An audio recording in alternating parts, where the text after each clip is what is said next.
বন্ধুরা, পেকে যাওয়া উচ্ছে ফেলে দিচ্ছেন নাকি? আর ফেলবেন না। আজকের এই রেসিপিটি দেখার পর সমস্ত বন্ধুরা আর উচ্ছে কিন্তু পেকে গেলে ফেলে দেবেন না। বাজার থেকে উচ্ছে নিয়ে আসার পর একদিন কি দুদিন রয়ে গেলেই কিন্তু পেকে যায়, তখন আমরা এগুলো কিন্তু ফেলে দিই, কিন্তু আর ফেলবেন না। আজকের এই রেসিপিটি একবার হলে দেখুন, আপনাদের ভীষণ ভালো লাগবে। আর এই রকম পেকে যাওয়া উচ্ছে আর কিন্তু ফেলবেন না। নমস্কার বন্ধুরা, আমি রূপা, ব্লগস উইথ রূপা চ্যানেলে আপনাদের সবাইকে স্বাগত জানিয়ে আজকে উচ্ছের একটি ভীষণ সুন্দর রেসিপি নিয়ে আপনাদের মাঝে হাজির হয়েছি, যেটা গরম গরম ধোঁয়া ওঠা ভাতের সাথে কিন্তু অসাধারণ লাগবে প্রথম পাতে খেতে, ভীষণই টেস্টফুল। যারা এই রকম উচ্ছে পেকে গেলে ফেলে দেন, তাদের উদ্দেশ্যে বলছি একদমই ফেলবেন না। আজকের এই রেসিপিটি আমি যেভাবে দেখাচ্ছি সেইভাবে বানিয়ে নেবেন, সবাই কিন্তু চেয়ে চেয়ে খাবে। আর উচ্ছে তেতো ভাব লাগে বলে অনেকে খেতে চায় না, কিন্তু এইভাবে বানিয়ে দেবেন, একদমই তেতোও লাগবে না, সবাই কিন্তু খুব আনন্দ করে খেয়ে নিতে পারবে। তো উচ্ছেগুলোকে আমি কিন্তু আগে প্রথমে খুব ভালো করে ধুয়ে নিয়েছি, তারপর উচ্ছেগুলোকে আমি কেটে নিচ্ছি। তো আমি যেই রকমভাবে কেটে নিচ্ছি এই রকমভাবেই আপনারাও কেটে নেবেন, বা এর থেকে যদি আরও সরু করেও কাটা যায় সেক্ষেত্রেও কেটে নিতে পারেন। খুব সুন্দরভাবে দেখো আমি একদম কেটে নিয়েছি ঝিরিঝিরি করে। আর কালারটা পেকে গেছে বলে এত সুন্দর হয়েছে, দেখুন দেখতেও কি সুন্দর লাগছে। এই উচ্ছেগুলো আমি কেটে নেওয়ার পর আমি এখানে একটা উচ্ছের সাথে আলু দেব। খুব বেশি বড় না, একটু মিডিয়াম সাইজের একটা আলু নিয়েছি। আর আলুটাকেও ঠিক একই আমি উচ্ছের মতনই সরু সরু করে ঝিরিঝিরি করে কেটে নেব। এইরকম উচ্ছে আর আলু দুটোই একই রকমভাবে কেটে তারপর আমি রেডি করে নেব। তো আলুটাও ঠিক ঝিরিঝিরিভাবেই কেটে নিতে হবে, তাহলে একই রকম দুটো সবজি কাটা থাকলে খেতেও বেশ ভালো লাগবে আর দেখতেও বেশ সুন্দর লাগবে। আলুগুলো আমি এরকমভাবে ঝিরিঝিরি করে কেটে নিয়ে তারপর আলুগুলো জলের মধ্যে দিয়ে বেশ ভালো করে ধুয়ে নেব। বাজার থেকে এই রকম উচ্ছে যদি বেশ ভালো ফ্রেশ কিনে এনেছেন, কিন্তু বাড়িতে একদিন থাকার পরেই দেখা গেল পেকে গেছে, তো তখন কিন্তু আমরা অনেকেই ফেলে দিই। এটা ফেলবেন না বন্ধুরা, ভীষণ সুন্দরভাবে একটি সুন্দর রেসিপি তৈরি করা যায়, যেটা আমি আপনাদের সাথে আজকে শেয়ার করছি। গ্যাসেতে কড়াই বসিয়ে দিয়েছি আর গ্যাসটাও অন করে দিয়েছি। দিয়ে দিয়েছি সর্ষের তেল 1 চামচ, আর সর্ষের তেলের মধ্যে জিরে আর শুকনো লঙ্কা ফোড়ন দেব। আর কিন্তু এখানে কিছুই উপকরণ বেশি লাগবে না। আর এই উচ্ছে রেসিপির ক্ষেত্রে চেষ্টা করবেন সর্ষের তেল দিয়েই বানানো, তাহলে এই রেসিপিটি ভীষণই সুস্বাদু লাগবে খেতে। ফোড়নটা একটু ভাজা ভাজা করে নেওয়ার পর এখানে দিয়ে দেব আমি কেটে রাখা উচ্ছেগুলো। আর উচ্ছেটা দিয়ে এখানে দিয়ে দেব স্বাদ মতো নুন। এরপর দেব অল্প একটু হলুদের গুঁড়ো, আর দেব একটু লঙ্কার গুঁড়ো।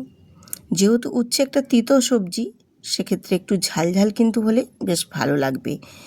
আর এই রকম উচ্ছে তেঁতোর সবজি রান্না করলে একটু ঝাল হলে কিন্তু এই উচ্ছের যে তেতো ভাবটা সেটা কিন্তু অনেকটাই কেটে যায়। এবারে উচ্ছেটাকে একটু নাড়াচাড়া করে ভেজে নেব।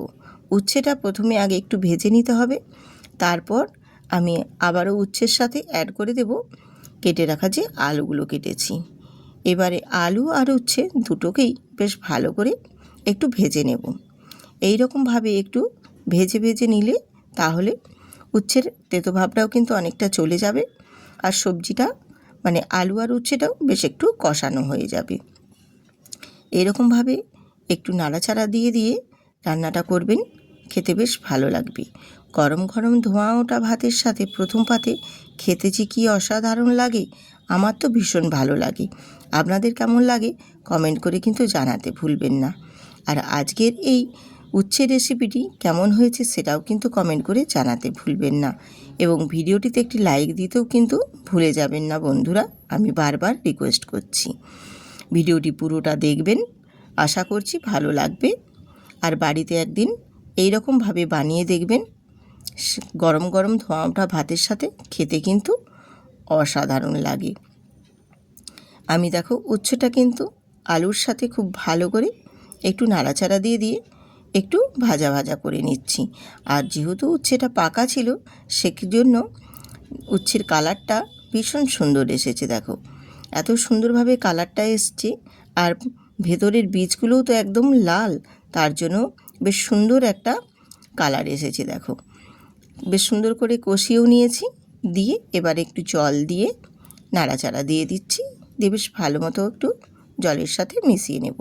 এখানে কিন্তু কোনো রকম মশলা অ্যাড করব না, শুধু এই ফোড়ন, জিরে আর শুকনো লঙ্কার ফোড়ন দিয়েই কিন্তু এই রেসিপিটি বানিয়ে নেব। তাতেই খেতে কিন্তু অসাধারণ লাগবে। যারা উচ্ছে পছন্দ করে না তারাও একবার বানিয়ে দেখবেন, অসাধারণ লাগে খেতে। চেয়ে চেয়ে খাবেন, কিন্তু কথা দিলাম এত সুন্দর হয়। একটু ঢেকে দিয়েছিলাম, তার কারণে জলের পরিমাণটা অনেকটাই কমে গেছে, আর সবজিগুলোও বেশ সুন্দর মতো সেদ্ধ হয়ে গেছে। উচ্ছে আর আলু দুটোই কিন্তু বেশ ভালো মতো সেদ্ধ হয়ে গেছে। এবারে একটু খুন্তি দিয়ে নাড়াচাড়া দিয়ে দিচ্ছি, আর এখানে দিয়ে দেব দুটো চেরা কাঁচা লঙ্কা। ওই যে বললাম একটু তেতো, মানে সবজির সাথে একটু ঝাল হলে সে তেতো ভাবটা অনেকটাই কেটে যায়। এই কারণে আবারও আমি দুটো কাঁচা লঙ্কা দিলাম, খেতে বেশ ভালোই লাগবে। দিয়ে আবারও একটু নাড়াচাড়া দিয়ে একটু কষিয়ে নিচ্ছি, মানে রান্নাটা করে নিচ্ছি। আর এই রকমভাবে জলটা যখন একদম মরে আসবে বা শুকনো শুকনো হয়ে আসবে, সেই পর্যায়ে এখানে দিয়ে দেবো আমি আবারও 1 চামচ সর্ষের তেল। আর এই নাবানোর আগে সর্ষের তেলটা অবশ্যই কিন্তু দেওয়ার চেষ্টা করবেন। সর্ষের তেলটা দিলে এই উচ্ছে রেসিপিটি ভীষণ সুস্বাদু লাগে, এত সুন্দর টেস্ট লাগবে। একদম কিন্তু সর্ষের তেলের কাঁচা গন্ধ ছাড়বে না, কিন্তু ভীষণ সুন্দর একটা মানে ফ্লেভার আসবে, এত ভালো লাগে খেতে। দিয়ে এবারে একটু কিছুক্ষণ জলটাকে শুকনো শুকনো করে নেওয়ার পর একটু নাড়াচাড়া দিয়ে ব্যাস এবারে আমি মানে আরেকটু রান্না করে নেব। জাস্ট একটু গা থেকে তেল ছেড়ে ছেড়ে বেরিয়ে আসবে, সেই পর্যায়ে গ্যাসটা এবারে অফ করে তারপর নামিয়ে নেব। আর এই রকমভাবে পাকা উচ্ছা রান্না করে নিলে দেখতেও যেমনি ভালো লাগবে, কালারটাও সুন্দর আসবে, আর খেতেও সুস্বাদু লাগবে। আমার তো বলছি ভীষণ ভালো লাগে। গরম গরম ধোঁয়া ওঠা প্রথম পাতে ভাতের সাথে খেতে কী যে অসাধারণ লাগে।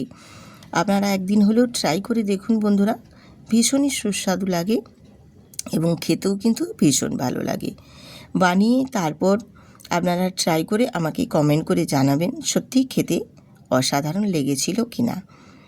আর যদি ভালো লেগে থাকে অবশ্যই কিন্তু ভিডিওটিতে লাইক দিয়ে চ্যানেলটিতে সাবস্ক্রাইব করে বেল আইকনটি প্রেস করে দেবেন। আর আপনাদের যদি কিছু পছন্দের রেসিপি থাকে সেক্ষেত্রেও কমেন্ট বক্সে জানিয়ে দিতে পারেন।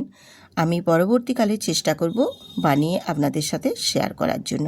আজ এখানেই শেষ করছি।